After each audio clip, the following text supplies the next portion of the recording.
This is the Illimitable Experience Podcast.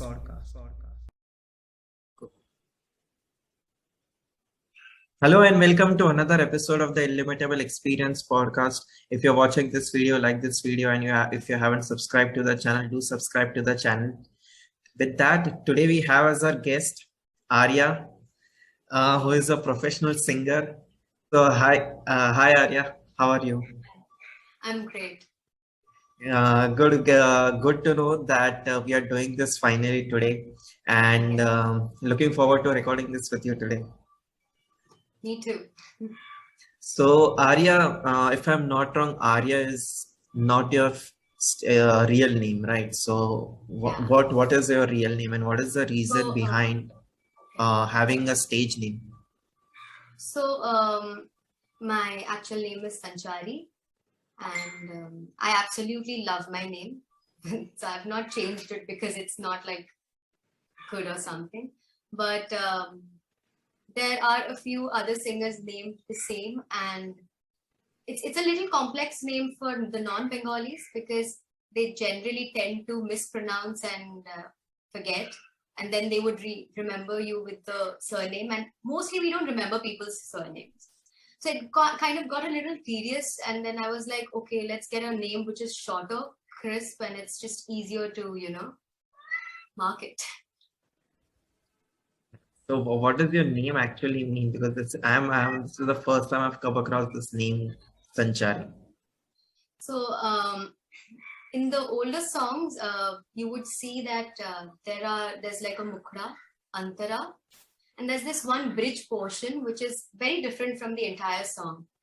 So that portion used to be called Sanchari. Nowadays it's become a little rare, the use of Sanchari in the songs, but previously a lot of old Bollywood songs or even in Bengali songs, like these stanzas used to be there. So that particular stanza is called Sanchari. That's how I was named. Okay. Right. So, Arya, you are a professional singer, and this is obviously the first time we are having a professional singer as a guest. So I'm curious to know, how did you come to become a professional singer? How did the journey start? Okay, was it already from the childhood that you are going to be a professional singer, or some incidents happened that made you realize that you could be a singer? My father was very, very keen about music. When he was younger, he was influenced with a lot of good music around him. My grandfather used to learn Indian classical and sing in the house. So there was music in throughout his life. He also used to play the Hawaiian guitar as a hobby. So none of them were like professional or anything, but it's just like a cultural thing that most Bong families have, to be involved in some kind of an art form. So I think it began from there. And when I was born, I think my grandfather told that she can sing if she learns and stuff. She has a good voice. So my father was very keen on making me learn music and to be a vocalist, because I remember back in school I used to do like tons of things, whether it's like dancing or this and that, too much into the co-curricular activities, but somehow like singing stood out. But I was never too sure of like taking it as a profession. I was too happy just singing, and I think my desire to make it take it as a profession happened really late for me. Like I think when I was in class 12 or something, that's when it sort of started building up, and I started taking proper lessons, formal training and everything. So I think it began from there. So it was pretty late for me. Okay. And before you decided that you wanted to be a professional singer, did you used to perform at any events regularly, or like you participate in any of those TV reality shows for singing? So when I was like in like class 2 or 3, maybe I must have gone for this Little Champs Uh-huh. thing. It was a very blah experience, honestly. Like, not to people have like, I don't know, I'm not sure about others, but I was a little, I was not so excited about it when I went for it. People around me were really excited because they were like, maybe the audition was shown in the television. Somebody was like, oh, I saw you somewhere, like a glimpse. And I was like, okay, like, because honestly, they just showed my face and maybe like a line, and I'm like, okay, it's not that happening. And eventually, the entire fad about reality shows sort of faded with time for me, because I kind of became friends with a lot of people who've been to the reality shows, and I mean, everything has its pros and cons. So it's a different zone altogether. As much as I appreciate it, I'm not somebody who really like is keen on following it. So yeah, because it, the show comes with a lot of drama. I don't want to use that word, but yeah. So it's just not fun. Like, if I want to watch somebody perform, I want to YouTube them and just find their performance and watch them. Right. So do you have your clip from back then when you went to this? I don't. I wish I had. I don't have it. I was too young, and nobody back then was so fascinated. There was no social media as such back then. Like, when Correct. I was in class 1 or 2, no social media. At least I wasn't aware. Was it there? I don't even remember the year. Like, early Mm-hmm. 2000s. I don't think there was social media as such. So Correct. nobody thought, oh, I'll put it on YouTube. Yeah. Wow. So yeah. I mean, this is. I mean, as a spectator or as an outsider from this singers community, I would say that this is the only source of, source of knowing someone who is into singing, right?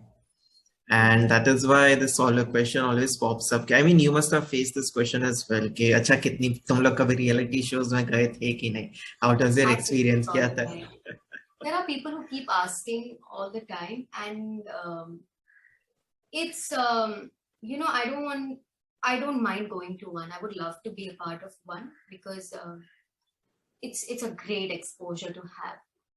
But there are a lot of things that go along with the process, and I'm not so aware about too many things. I have auditioned for a few, and I've gone through a few rounds in the auditions, but there's always a requirement for something to sell. Like, when you go to a reality show, or even when you're signed in with an organizing, like, event organizing agency or something, you're basically a product for them, right? So there has to be something very sellable to people. So when you go to a reality show, when you see a candidate, you have like so many tag-alongs. Like, there are people watching you. I mean, everybody is a good singer. Everybody is working hard. Everybody is trying to sound their best. And so what's the X factor over here? And sadly, it becomes like a sob story or something that is a little like disheartening to have. But I can't deny, everybody is so good. Every singer is good. Like, there are people who I know so good in what they do. And I always wonder, why do they not go further? And not everybody is comfortable with putting out a sob story, which is so personal, or making up a story. So I think maybe I am wrong, but this is what is a discussion sometimes. And so the basic idea is, you're a product and you have to be sold. So if you think about any product, you have to have like so many things around it to sell it. So it's all about the TRP game. So yeah. Right. No, I wasn't. I'll be honest. This wasn't on the topics that we are going to discuss today. But now that you have brought this up about product and having a sob story, so I was. This was something that I watched a long time ago. Have you watched the show The Son of Abish, where he talks? Yeah.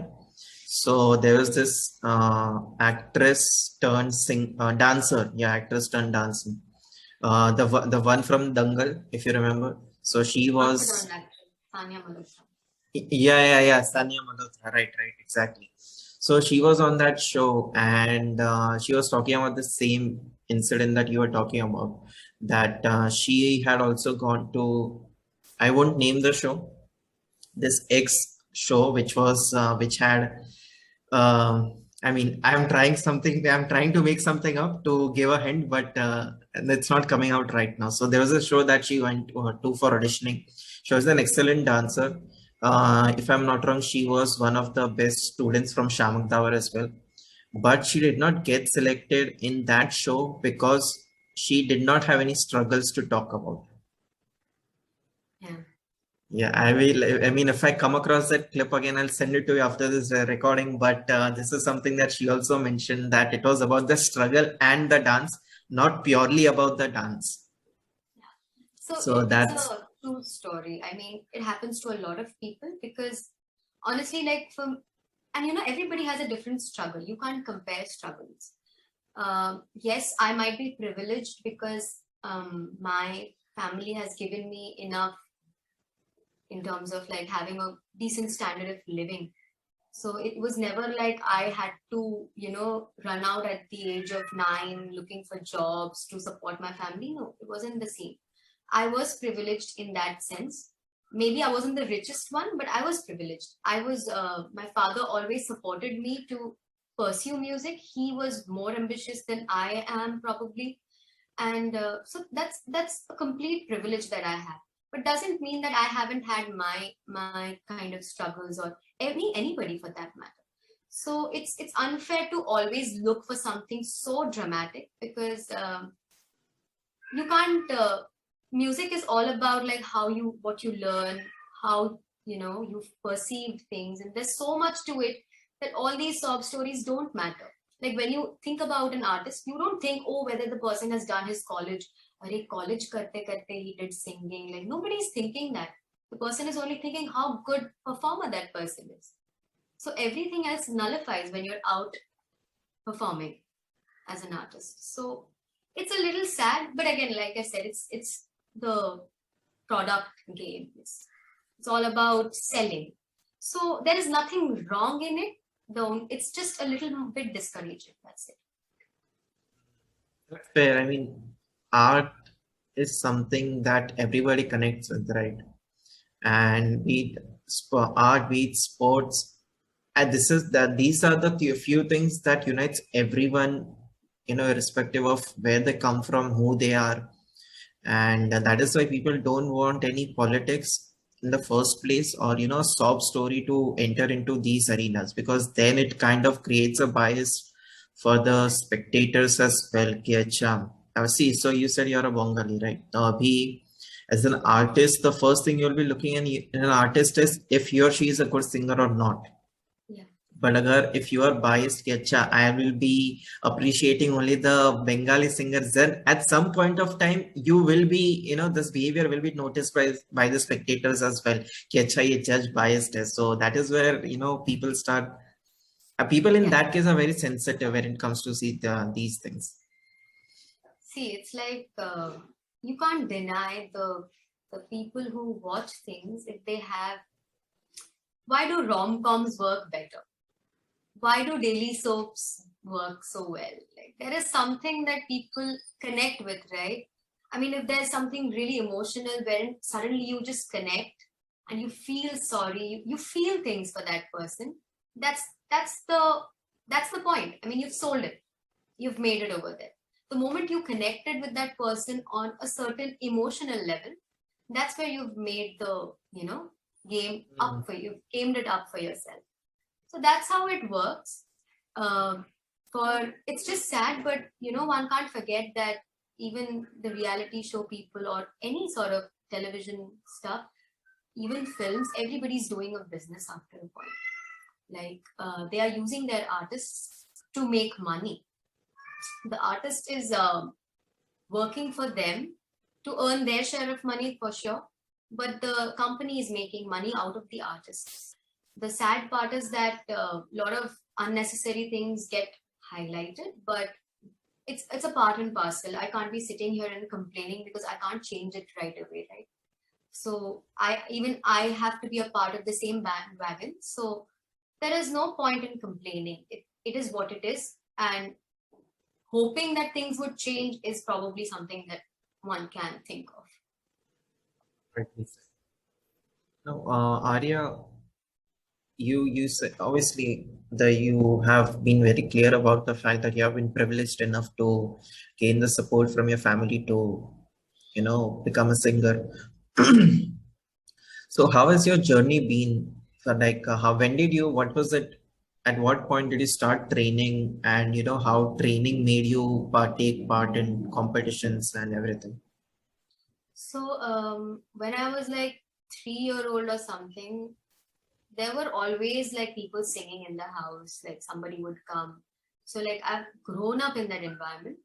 But the thing is, when you don't belong to a certain kind of environment wherein people are learned musicians, what happens is you don't develop the sense to identify what is absolutely good and correct and what is not, because there's nobody to show you that. My father has grown up listening to a certain kind of music, but it's very vast. Any musician who's learning and trying to make a profession out of it in sincere terms, they would always say that it's endless. There's no end to it. Like you learn things, you feel like, oh, I'm getting better. The next moment there's something else. There's so many things to cover that it's sometimes you get baffled, like how many things shall I be doing? But it's always fun. That's the catch. So for me, even though there was a lot of music, there was no proper guidance. So I did start learning when I was in school, like maybe like fifth standard, sixth standard. I was learning. So it was all happening for me. But I would say like my absolute, and none of the learning goes for waste. That is for sure. Like obviously, I learned a few things from there that has helped me in the future. So, but one person who's definitely like helped me was my teacher Gautam sir, Gautam Mukherjee. When I went to him and he just gave me a few exercises, I couldn't sing. Back then, I was just getting into my 12th grade and I was already like singing. And you're just so used to people being like, oh, you have a good voice, you sing well. And for most singers, like amateur singers, a lot of people don't have the idea that, I went flat, I went pitchy over here. Because when you're singing, you don't always listen to yourself. You're not ear trained well. Mm. So that probably was a thing for me. I wouldn't say that I used to sing terrible, but those lessons sort of made a huge change for me. I used to like come home and sit down with the practice for 15 minutes and I would just cry. I would think that I've wasted my life now. I shouldn't be a singer. Like I'm not even capable to be a singer because it was like a shattering experience. It's like you start doing a 10th grade math problem and suddenly people tell you can't even write numbers. Like what? No, that's not possible. How can that be? So that happened. I remember my sir used to be like, don't record yourself. Just be patient. Just keep doing it. It took me good 2 years to unlearn a lot of things. And I lost all the confidence. I stopped going for my competitions or singing in public because I got too conscious. But all those exercises helped me in correcting my pitch, my tone, and in that duration, I also started doing a lot of television appearances in West Bengal for the music channels. For all the channels, they had some kind of music shows. So for that, I used to learn like plenty of songs. Like each show would be consisting of like some 18-20 songs in one set. I used to go for like 15 days, do four of them. So I used to like learn too many songs. Everything put in together kind of made me, more confident in terms of if I listen to a song, I learn it quickly, approaching a song, being more confident. And eventually I went to Jennifer D'Souza to kind of learn more about voice culture and Western. That's how I got into Western. So right now it's like a decent mix. I just feel like I need to expand more, obviously, but that's how it kind of panned out. How is this? How did this come to happen that you started appearing in shows on on the channel, and how was it like a building experience, or were you confident that is why you started going on shows? No, it was like a building experience. I auditioned for them. We had to send our demos, and then they would select. Obviously, because you're like appearing for 2 good hours in their on their channel, and you're performing Hmm. live with, you have like live callers calling you, commenting on you, and requesting you songs. So you can't be like too bad, because if you're not capable enough to put out a performance, people will call you and tell you that you're bad. It's brutal, right? So I was very nervous when I did the first one. And back then I used to train with two teachers. One is obviously Gautam sir, and the other sir was Indranath Mukherjee. So the other teacher used to sort of help me with my set list and everything. We used to sit for hours discussing what to sing, how to put it out. So he played a good role in terms of my channel appearances. So I used to just focus on my songs, and I have a little issue with the Bengali language also, in terms of I do speak Bengali. I can't read and write, and I'm not a very fluent speaker as well. So when people start calling you from different regions all over the West Bengal, and there were people from other countries also, so they have a different dialect. And I used to like stumble and I'd be like, what are they saying? And I'd just be like, okay, thank you. I hope that you're just appreciating me now. So I talked to the like host and to help me with the language. But I used to focus on my songs in terms of like getting the pronunciations correct and everything. So when people used to call, they used to be like, your pronunciations in the song is perfect and it's all very well worked out. But when you sing, that's when you can identify that you're not from West Bengal. So that was the deal. And as I started performing more, I got more confident. So I back then I used to be like do one rehearsal with the band. I would send them the songs from Bombay. I would email them the set list and everything, and go there, do one rehearsal, and then perform. So there used to be a lot of prep that used to go, and it was like a building experience for me. It was a good exposure. I got to like, because you're on television, you kind of become a very uh, familiar face. People start knowing you, and these days, because of social media, a lot of people start personally even getting in touch with you. So all of that happened, but I would rather say that it was a building experience for me. It just began for me. So, all these songs that you sang were only in Bengali, or it was a mix of other languages as well? के Hindi songs we used to sing.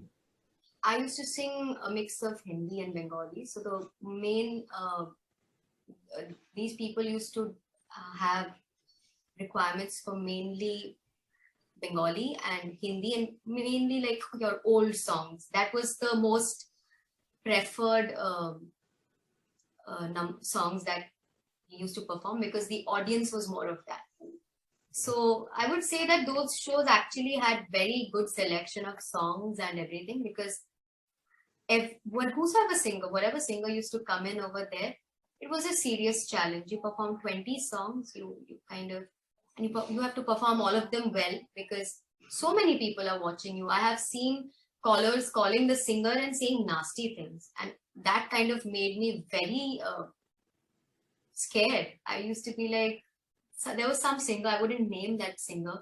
I also had this one opportunity to sort of do a show with that artist in the same like channel itself together, and she was so pissed, and she was been said something very weird on television by some artist, some caller, and I was like baffled. And the singer, she got so angry about the entire situation. It wasn't working for her. And I'm like a kid over there. Like when I'm sitting over there, I'm just minding my own business. I have no botheration with what is happening with me. I wouldn't even bother if my, sound and anything is like malfunctioning. I'd just start my song, finish and leave. Like that was my job. I was so focused. So this singer, she felt like she needs to discourage me. So she looked at my book. She saw my songs. They were all written in Hindi, even the Bengali songs. So she was like, "Oh, on air, she was like, oh, you don't know how to read Bengali?" And I'm like, "Yeah. If I sing a Tamil song, like, would I be writing it in Tamil? No." Like that was so mean, and I was very upset. But honestly, I just laughed it off because I mean I felt bad for her. Like, that was not necessary at all. That that It's was just that nasty. when you put it out on air, I was just not prepared to take that comment. And the best part is like people who've already seen me on television, they know I can't read Bengali. Like most people know I don't know how to read Bengali, and I'm absolutely embarrassed about it. I don't know how to read and write my mother tongue. But but when I sing, I put all my effort to make it sound as authentic as possible. So I was just like, it was just a laughable thing. My mom and my dad, they were like, okay, just ignore. Somebody got bothered. It's okay. That's really nasty. I mean, when you see, I mean, as a senior as an in the industry, it is like a, at least for the sake of morals, the role of a senior is to be encouraging to the juniors who are new to the whatever industry they belong to. But when these things happen, right, when there is a nasty comment from the senior, when you can visibly see that what this person is trying to do to my image over here, that is, I mean, that's sad. That's really sad. I mean, so now these channels that you talk about, that you used to go on the channels, uska to video hoga na YouTube pe. अरे हाँ हाँ है लेकिन Yes, so we are going to have to search that on YouTube. Dev, can you share screen? रुला के गया सपना मेरा, रुला के गया सपना मेरा, बैठी हूँ कब हो सवेरा, रुला के गया सपना मेरा।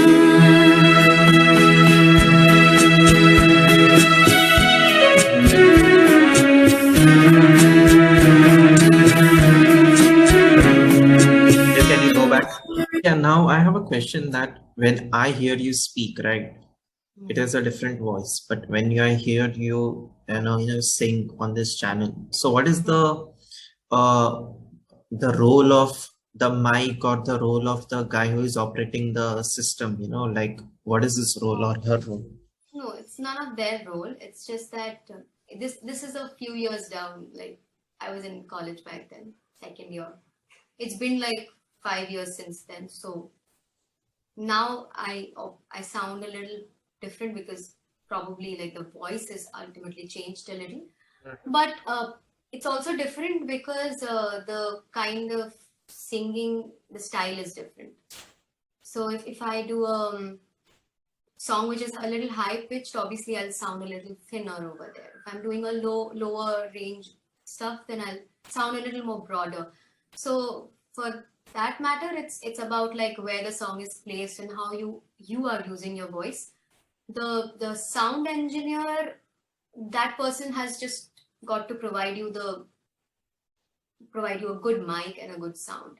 So the sound that you deliver is obviously your own in terms of live shows. Now, when it comes to like studio recordings, your voice can really be like made to sound something else.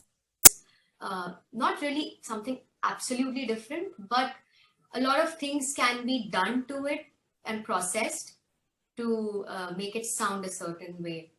But that's like with EQ plugins and so much more. But what you sing remains. So your tone doesn't get distorted, but a lot of processing can be done to it. Right. So this show that you appeared on, was it like a morning show and or an evening show or a like prime time show? So few of them were morning, few of them were evening. So every channel had their own different slots. So yeah.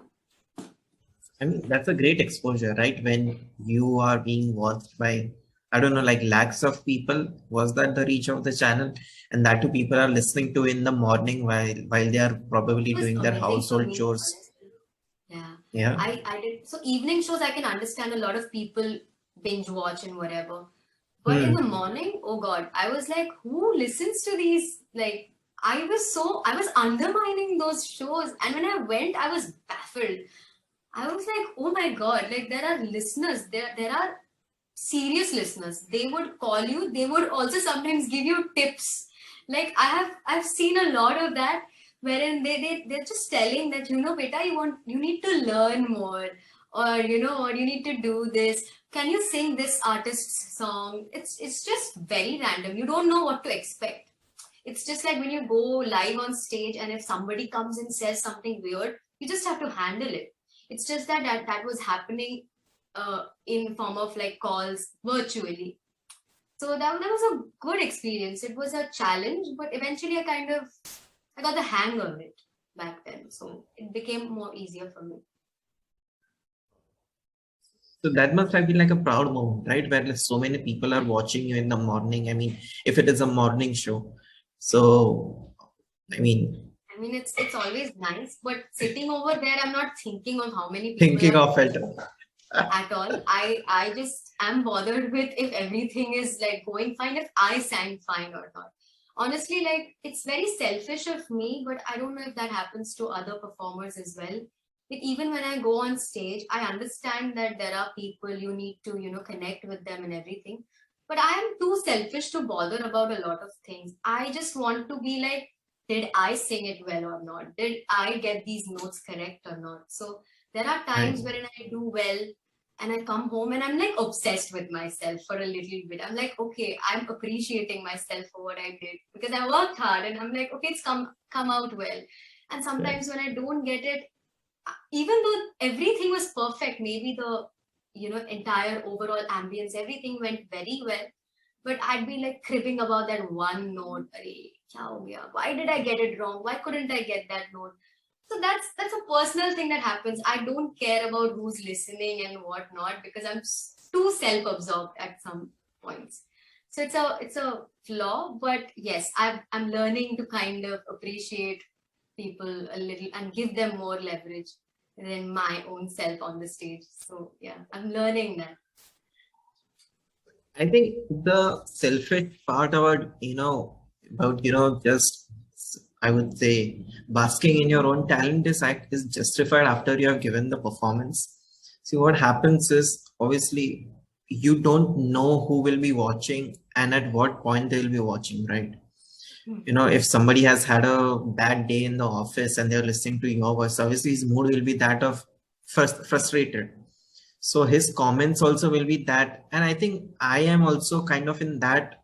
I do believe that it is a justified behavior to not care about what the viewer is, commenting on it. Because what happens is, see, even while hosting a podcast, I do have mix-ups, right? Sometimes मैं कुछ और पूछने जाता हूँ, but निकल कुछ और जाता है. I mean, it does not happen frequently, but there are times that has happened. So you cannot be holding on to that one moment only कि अच्छा ये पूरे 2 घंटे के podcast में मैंने वो जो एक question था वो सही से नहीं पूछा, right? And even if the viewers will be commenting, अरे he fumbled on this one, he does not know how to pronounce his own podcast ka name only. So that is kind of that you have to let it go, right? That is a part and parcel of it. But overall, it was always about what you do in the overall, time duration, that time window that you have been allotted, right? So I do find it like justified to be selfish, not to the extent that you literally stop caring about Yeah. everything like in a pathetic manner, but yeah, it is needed in this field. See, I wasn't pathetic, but I used to be selfish to the point wherein I'd be like, I don't care if people don't know the song. I love the song, I'll sing it. They know the song once I sing. You know what happens is when you've heard a song, and if I tell you that song, you'll absolutely relate. And you'll be like, yeah, yeah, this is such a famous song. Maybe it's not, but because you know it, you'll say that, yeah, yeah, it's a popular song. Now there's some really popular song and you don't know it. So you'd be like, acha, aisa koi song nikla tha. So it's just that you are not familiar with that song. That doesn't undermine the credibility of the song. So I used to give that as an excuse a lot of times to do songs very selfishly. Like I'd be like, I love the song, I'll do it. I don't care if people don't know. But when I started performing on stage, I kind of tamed it down. On channels, it's okay because it's sitting audience. People are at home and they are more at ease. But when they've come to watch you live, they want to have a good time. So that's when, the entire way you set your list, the song selection, everything changes. So I've kind of learned to deal with that now. So if I have like 10 songs, 3 songs are mine. Like that's what my preference is. Rest I'll kind of adjust. So now that you've performed so many times, even on channels, and there are people like kind of know you in West Bengal, I would say. Okay, acha, there is this girl who sings. So what is the expectation that comes at this point of time that if you were to go to the channel again today, okay, so what are the expectations set by the viewers? कि अच्छा आज क्या चाहिए आर्या से? So the thing is, जब मैं जाती थी वहाँ पे, and every time I used to go, I used to like take out a lot of uncommon songs or maybe some popular songs from times that are not as much as performed, because every day they are listening to the same song. So our idea was to put out a few songs in the list which are not as performed. So that sort of clicked with the people, with the audiences. So what happened is eventually they started expecting that since I did that one song, now I'd know like every uncommon song.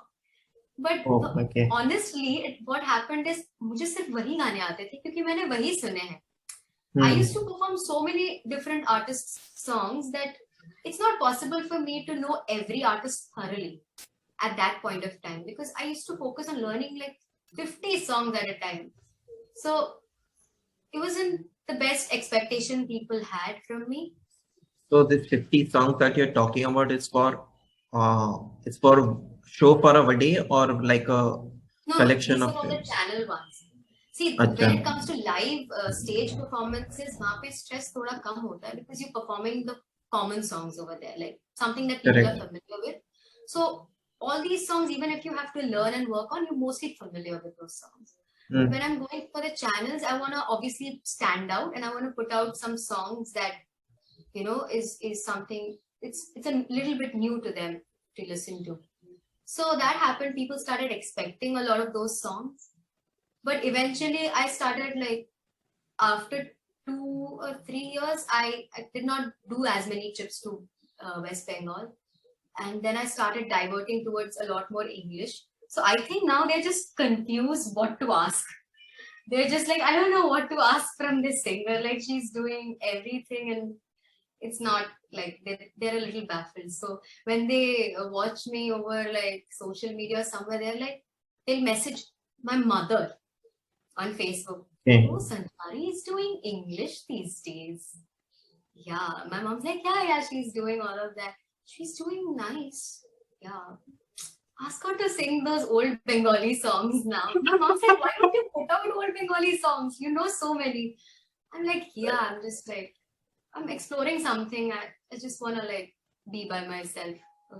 I'll put out more songs for it. So you want to have like a versatile face value for added to you, or you want to stick to like what you're doing, like Bengali songs or Hindi songs only?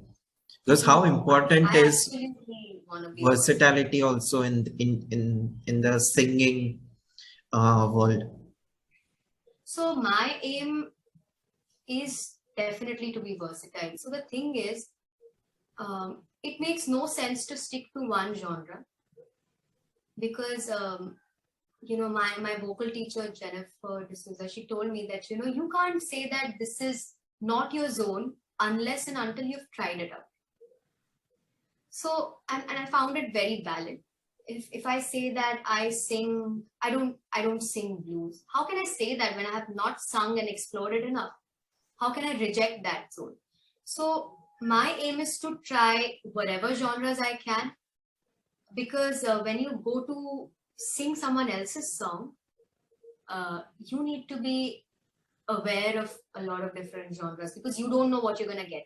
You go to a studio, they give you a song right away. They'll be like, give me a little jazzy vibe, give me a little this vibe, give me a little grunge over here, a rock. So you have to know things, even though that's not your mainstream, that's not your like strength. You have to know things.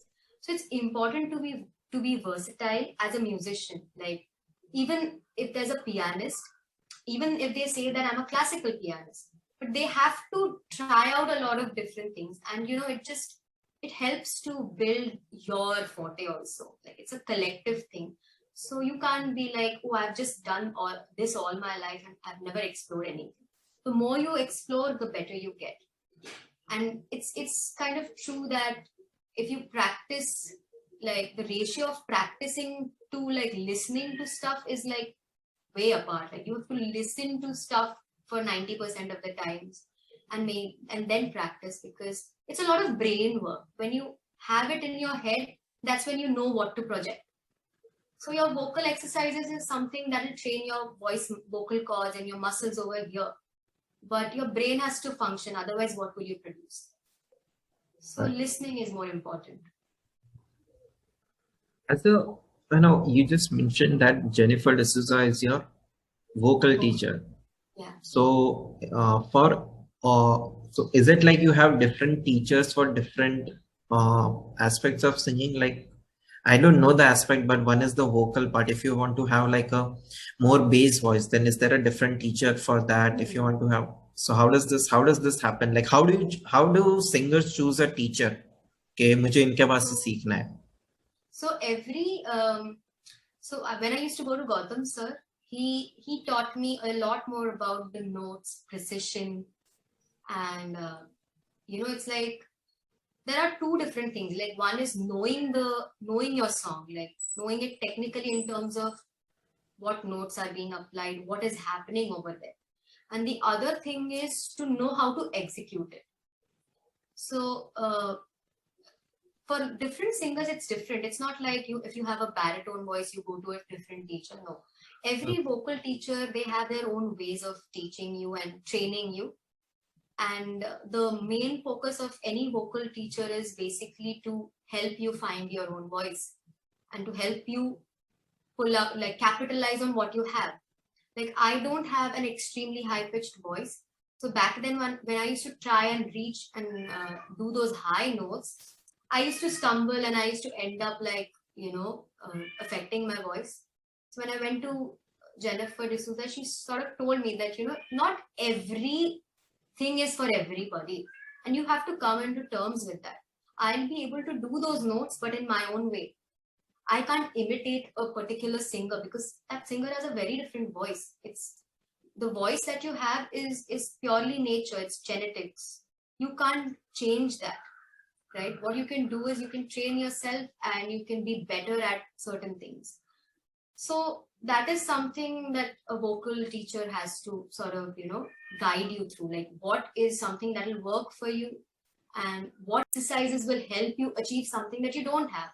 So it's like a mix of that, and every singer is different in that way. So it's very important to find the right kind of coach and to also be aware of what is working. It's always about being aware of what you're doing vocally, because when you're playing notes, you can see the keys, right? With vocals, you can't see what's happening. So it's always about understanding how you feel. What is it too tensed? Is it tight enough? Is it very loose? What? So it's like a different thing altogether. So Right. So I'll just, I would like to build on this versatility thing and being stereotyped. Okay. Now I haven't watched Friends, okay, the series, but I'm aware of one thing, that in those 10 years, all the actors got so into the character of being who they are that even if they tried acting in any other films in those 10 years or even after those 10 years, people would still recognize them as Chandler or Ross or, Jennifer Aniston, whatever her name was. So how do you break that? At what point do you realize that, acha, now I'm getting stereotyped.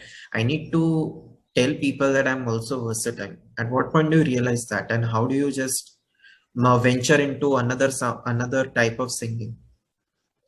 So for the most part, it's not the fault of the artist. Like you mentioned about the Friends cast, people are used to watching them in that character so much that they start believing that they are so in real life. They forget that it's a different thing when you're on camera, it's a different person altogether, and when you're off camera, it's a different thing. And because all these shows used to be like a very regular thing, right? It's season after season, and people connected themselves so much with that person that, like Ross got stamped upon David. Now people are not willing to actually see him in anything else. And even if they see, they'll be like, oh, he looks the same. I mean, he will look the same. He's the same person after all. So yeah. So it happens for singers also. So like some certain singer is stereotyped as this kind of a voice because certain thing probably shines out the best in that singer. And it's also about like getting the right kind of opportunity, like to have those songs. Now, since it's more independent, a singer can obviously like choose the kind of songs they want to put out. But I think it's to sort of keep it balanced in the eyes of audience. You have to keep putting out different kind of things. So like if I'm putting out something very Indian for a while, then I need to break it off with something a little more different. So people are like, oh, this has registered, now she's bringing in this, now she's bringing in that. So that's how it'll register. If you keep doing one thing for long, people stereotype you. But let me tell you, it's not the fault of the artist. It's all about perception. For us, most of the actors or people that we watch, it's all about perception. We don't know what they are in real life. We create an opinion of ourselves depending on what we see. So it's absolutely perception. What would you say is the reason for being stereotyped? Is it the artist's excellence that he's doing that field so well, number one? Or is it the inability of the spectator to, to separate that identity and to see artists as an artist rather than artist as a character? Which is more of a fault, or is there a balance argument as well? Can I actually this artist is excellent in this field, that is why he's being stereotyped. At the same time, it is the audience inability to differentiate as well. It's a bit of it's more of the perspective thing, and it's also that somebody is shining out so well in that particular thing that it's not even wrong if you think about it. Like if all these characters from Friends have stood out so well, is because people have perceived them in that manner. They wouldn't like to see them in anything else. It's more of a perception. It's not like those actors are not capable. It's like they could be better in something else also, but the audience has never explored because they never got the chance to do it, because people are like I said, it's business after all. People are so used to watching you in certain kind of thing that the producers don't want to experiment. They will only cast you in a sitcom because, oh, Chandler has to be funny. Like that's the thing that happens from a lot of people. But again, like when it comes to independent stuff, it is absolutely on the artist. Not always. Like if you sign in with a label, they will kind of control you. But still, like a lot more can happen when you're independent. But when you're working for people, they want to make money.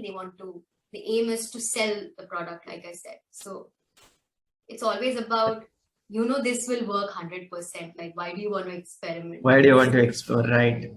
I guess this argument that we are trying to have over here will be kind of answered in the coming future, being if you know that this new movie is coming out, Doctor Strange Multiverse of Madness.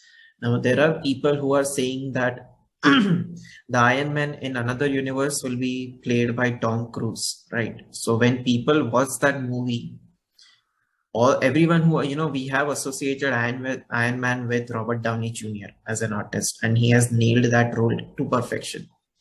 Now, when this comes out, again, that will kind of answer our argument as well over here, that was it Robert Downey Jr. who played it so brilliantly that we couldn't go beyond him, or was it our own inability to differentiate?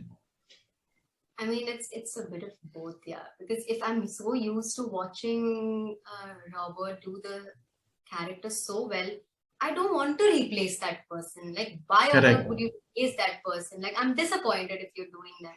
Correct. I can't associate a Tom Cruise image to that role anymore.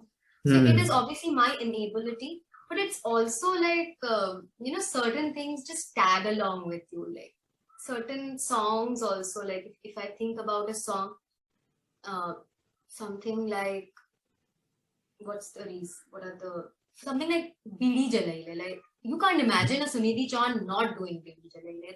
It's so much intertwined with her character. Like it's bold, it's out there, there is no inhibition.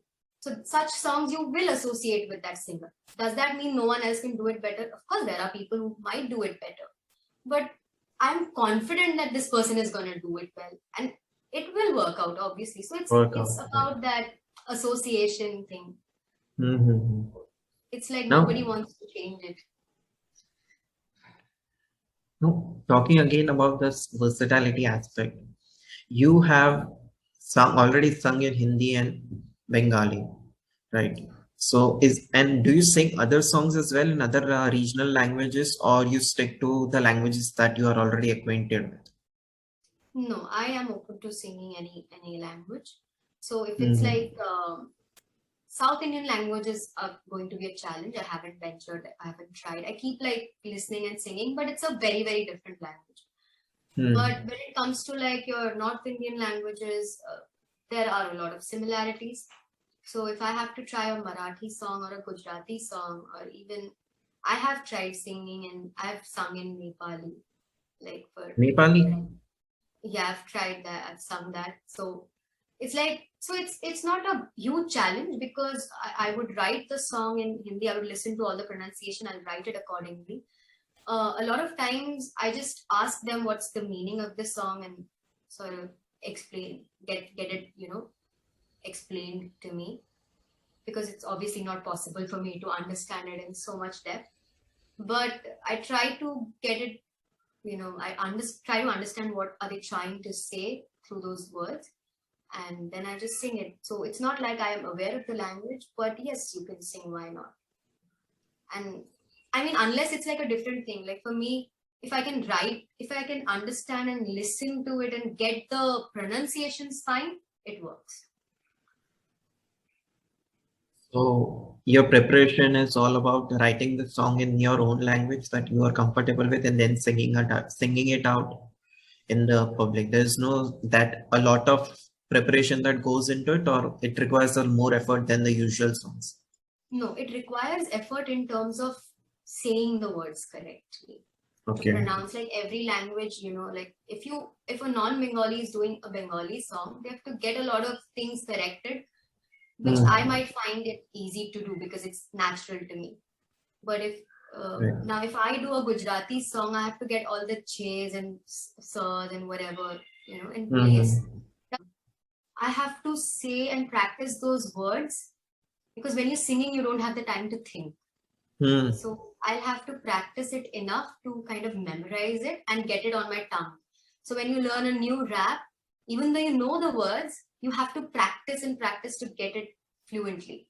So that is something that even I have to do with different languages. I have to be aware of what I'm saying, and sometimes like even the littlest thing would change the meaning of the word. It sounds, off. So these things matter even more when you're being a recording artist. So because everything is, what do you say? Like it magnifies on the mic. So you have to be very, very perfect with those things. And who helps you learn these words in different languages? Like how, like if you're singing a Gujarati song, so is there someone from the organizing team who will help you, or how do you learn? So if it's a new song, if it's an original song, the person who's written the lyrics would help me. Wow, amazing. So have you met any like famous personalities that we know of? I have had the pleasure of recording, I mean, the songs never came out, but I have recorded with Kumar, Shanu, and Shan at certain points, but Like the songs in the never saw recent the times limelight.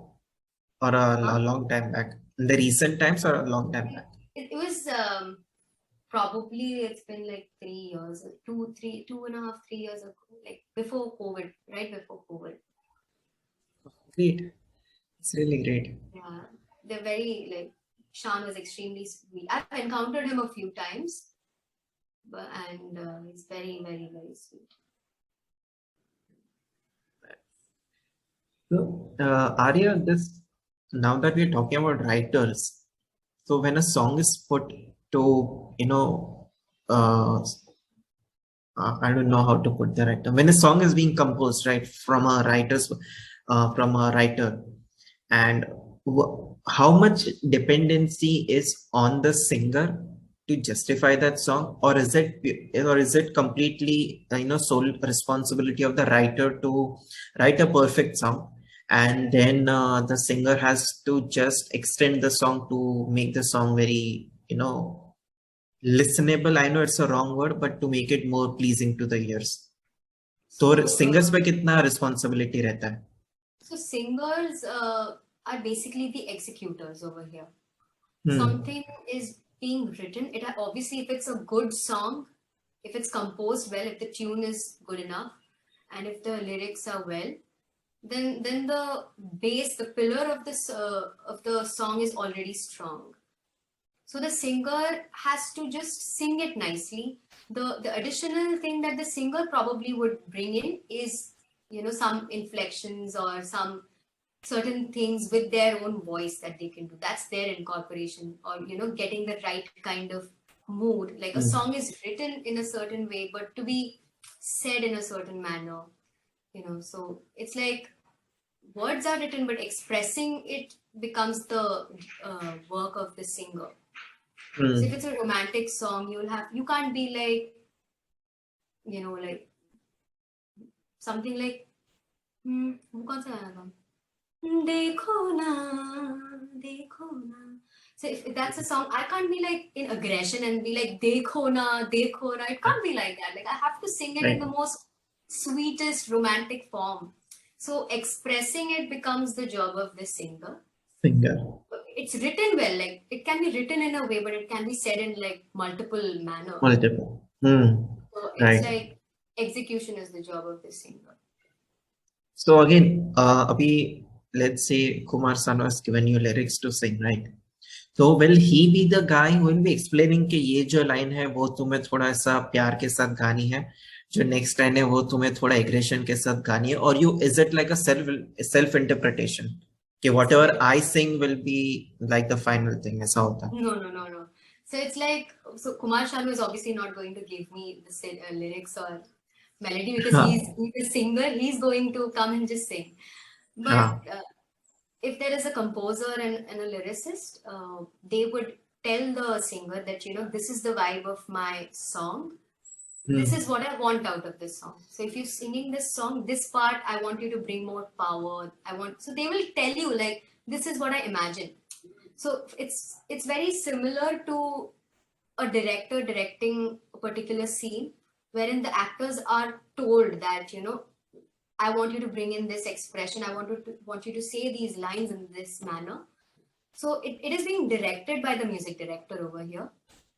So even though the lyrics and composition is already there, the singer has to be directed. A lot of times with like experience, the singers get a hang of, what the song demands, and they have like very well experienced singers. They have, their own ways of expressing, which, works for this song. But it's always, the importance is always on whose song it is. So if I'm singing an X person's song, my duty is to respect that idea and then build on it.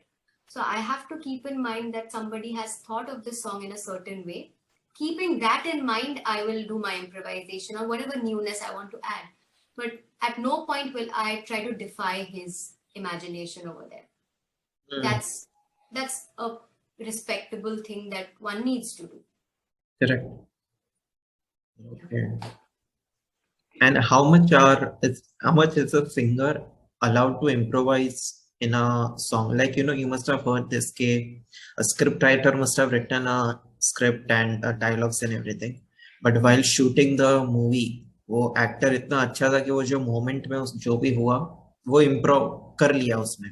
It's always allowed to the singer to try out different things because if I'm making a song and if I want somebody to sing it, I have an idea. What happens is when you think about it in a certain way, you get restricted with a certain kind of idea, and there are some walls. उसके बाहर शायद हम सोच नहीं पाते. But creativity can be like, maybe somebody has given something out which works very well for my song. So why wouldn't I accept it? So all the singers, most of the times, have the liberty to try out different things. Very few composers are like, I exactly want this. I don't want you to run your head. But it doesn't happen like that. Even if they're very perfect about, what they want, they are always open for the singer to give in their inputs because maybe, it could be something better. So anybody in the process who's involved is always open to changes because the ultimate goal is to produce something which is good. So even if the lyrics get changed, sometimes the singer would be like, I don't know if this is going well, or the composer would be like, I don't know if the lyrics is the best one over here. So they'll change it. So the lyricist will also accept. It's like a mutual thing. So ultimately there are different takes, and then people decide, this thing just came out really well. I'm gonna use it. I'll keep it.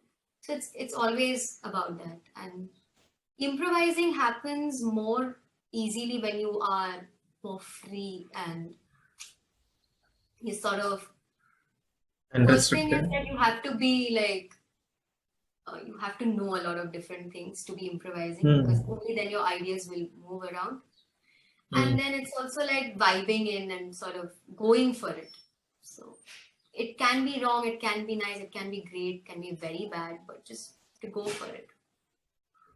Is the singing industry like? Like, is it like a close-knit industry where the outsiders find it extremely difficult to enter into the industry, or is it like open to purely talent, or you need some kind of, like a godfather to get into the industry? How does that work? Like, if you had to enter Bollywood at this point of time, how difficult it would be for you to enter that or get a breakthrough?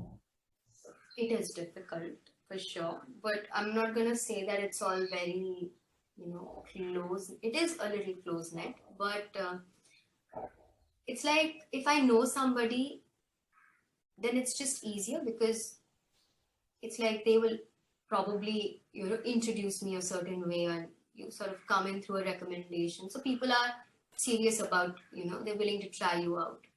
But if you absolutely have no contact, it becomes a little difficult to firstly come into the spotlight, like for them to notice you, because there are too many people out there trying to reach those people out, and they also wouldn't have the time to see so many people. It's not like everybody who's trying to approach are the best singers. There are a lot of Correct. mediocre or not so good singers, whatever. So it's not possible for them to entertain everybody. So it's difficult to get the noticeable thing going That is on. something. So it's just that. And obviously, if you get into the network over there, like into a certain group, then it's easier for you. Like people like to work in a certain, familiar team. So if I have a group of singers or if I have a group of musicians, the first thing I'll do is go to them. And if it doesn't work out in there, that's when I'd be like, okay, do you know someone else who can do it for me? That happens. So yeah, it is sort of closed in that manner. But today, because of social media, I think it's become a little easier to reach out, although there's so many people putting out so many things. But at least you have a chance to sort of have your own audience by yourself. Talking about being noticed, see, there are a lot of shows, reality shows for singing, right? And as per your experience, or if you know someone who has been on the show to like a final or semi-final level, Hmm. तो वो जो show में जितना जो क्या बोलते हैं views मिलते हैं right to one particular growing singer, how much is that helpful to that singer to get into the industry? अभी let's say Indian Idol, right? I don't know the winner's name, but there एक तो winner होगा because the show has ended recently. तो वो जो winner होगा उसको फिर कितना इजी हो जाता है वो इंडस्ट्री में ब्रेक थ्रू मिलने के लिए, या इज इट स्टिल कि अच्छा ठीक है शो जीत लिया दैट्स इट, नाउ हम सब अपने अपने रास्ते? So the basic advantage is you get popular overnight. तो आपको shows मिलना शुरू हो जाता है. So the thing is the money starts rolling in because kind of start performing, and for most singers to kind of survive in this city you have to pay rent, you have to do so many things, so you need that basic inflow of money, which kind of happens very instantly once you are out of a reality show. So since you're familiar, people will call you to perform. Now when it comes to singing and for recordings, it doesn't really apply as much. Then it again becomes like you have to be a part of the circuit and you have to get in touch with the right people at the right time to get the right kind of project. So it is not always very helpful, like in terms of getting a Bollywood break as such. You'll see a lot of singers who won and who have also maybe sung a few songs in the films but haven't it's not come out that big. Correct. So, and it's also an effort, you have to constantly be at it if you want to be a recording artist, because you have to preserve your voice, you have to train it much more, because what happens is when you go live you sing so much, you kind of strain your voice, and every other day if you're performing there's going to be some harm that you're going to cause to your own vocal cords. So it's also important to balance out. If you are a recording artist, you need to preserve your voice, you need to kind of take care of it, so there's a balance. And how do like when you talked about recording labels, so does that mean singing for the movies? That is what you mean right, when it comes to recording? Even if it's an independent album, there's some company, if you are tied up with a company who's releasing your songs, then that's probably the label.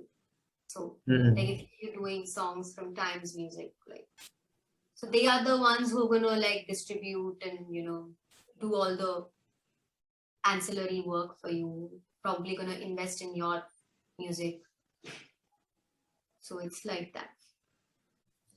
So Arya, how much do you credit the social media like Instagram, where people are out there putting a lot of covers, if I'm not wrong, covers that where they sing the already made a famous songs.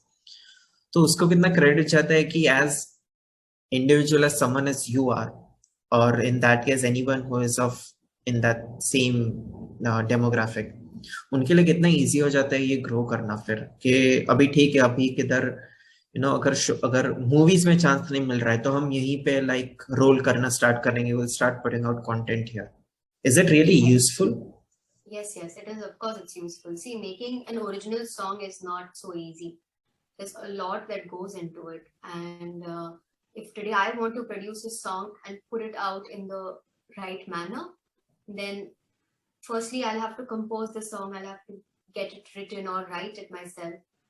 And then I have to take it to a music producer, somebody who will program the song. So there's money also that needs to be put in over there. Then you go to a studio to record your song, you get it mixed, then you get it mastered. And after that, your track is ready, just the audio. Then you go to do a video, because today everything is visual. So you go out there, you do your video, that needs money, editing, color correction, so much that goes into it. Now, after this, you've made the video of the song. Now you'll have to market it. Marketing requires another set of things. So it's not so easy to put out just an original. So doing covers is obviously that works well. And honestly, I feel like there's no shame in doing covers, because uh, if you think about it, like all of us have, every musician has grown up doing other people's songs. Like they have learned from those songs. Like I have learned from so many veteran singers' songs. Like I've done their songs like lessons. So obviously I've covered them. Now today the approach is like I'll do those songs and I'll get some limelight, which is not wrong. It's fine. It has been going on. It's just that earlier people used to do it in a different format. Now it's all on social media. So it's just that if somebody's singing well, you'll be ready to watch them doing covers also. Why not? Correct. And how do singers usually make money? Because before you came, I was reading about this concept, okay, how do singers earn money?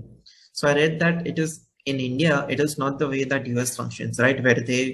Where as many times the song has been played on some platform, they get paid accordingly. It is, and even with movies, they don't get paid as much as the lyricist or the composer gets paid. So what is the main source of income for the singers? Apart from sing, और obviously देख सबको तो movie में जाने का chance नहीं मिलता. So someone like who is not well known but he is an excellent talent, उनके लिए how do they make money? So in India, if you put out your original song, the number of times it is played is how you get the money, because you have the rights of your own song. So that is a fair thing that you get. But if you are with a label, the label will obviously take up a commission on it. And the major income that singers probably do, like earn from, is doing live shows. So live shows is probably the major chunk of money that they earn from. Recordings, obviously, if there are established singers, they get paid well. For a lot of new singers, payment can be very questionable. They get paid, sometimes they don't. And people are willing to do it for free also. A particular song is like made to song, there are probably 10 singers performing that, singing that song, recording that song, and one will probably remain or none will remain, and some other person will come and dub it. So it's sad that people don't get paid for doing scratches all the time. Sometimes they do, sometimes no. Mostly they don't for scratches. But yeah, it's just that it is very sad how it is functioning right now, because if a singer is going and putting in their effort, and if you're calling them in, I mean, you're obviously using up their time, they're putting in their effort. But people are okay with it as long as a song works out and if it comes out. So a lot of singers are ready to do it for free. But recordings is not really the source of earning. It's not enough for survival, even if you earn decent amount from there. So mainly live shows is the major source of income for singers. And I've noticed that you also do live shows on, because you have put a few posts on Instagram as well. Yeah, I do live shows, yeah, of course. I mean, live shows are always, it's a different fun altogether. Like if somebody loves to perform, live shows is definitely a very good experience to have, because you're interacting with people, you're performing. It's a different energy. Like recording something is, again, like two of them are very different but very special in their own ways. So there is no, like, it's never like I would prefer this over this. It's like it's both. In the recent times only, we have had a huge loss to the singing industry in the form of Lata Mangeshkar passing away. So how has that impacted or what is her impact on the industry, and how did she, was able to maintain her relevance in terms of talent throughout the time that she was singing? I think some people are just extremely special and they're just blessed. Like somebody like Lata Mangeshkar, I think it's not valid to even comment on how great of an artist she was, because I personally have grown up listening to her, and I still feel like as much as I listen to, whatever on this planet, I always would come back to her songs because I have like developed an emotional connect with her singing. And her singing is just extremely refined. If you look at her prime time, the songs, they're very difficult songs, and the excellence is just, sets her apart. She's not even in comparison to a lot of singers. So I think what kept her relevant, I mean, her voice was everything, her singing was everything. What kept her relevant is probably her excellence. She was always out of reach for most people. To achieve that kind of excellence, I don't know how much she has practiced and how much effort she's put in over there and what all sacrifices she's done for it. But it's probably way too much because otherwise, one can't be at that position for that long. So it's about maintaining the quality of her singing and, something that is not easily reachable for most people. So that has kept her relevant. Like Michael Jackson, everybody can try and imitate him and do something, but nobody can do that exactly the way he used to. You can't, and even if you do, you'll just be another copy of that. So nothing is going to overshadow that excellence.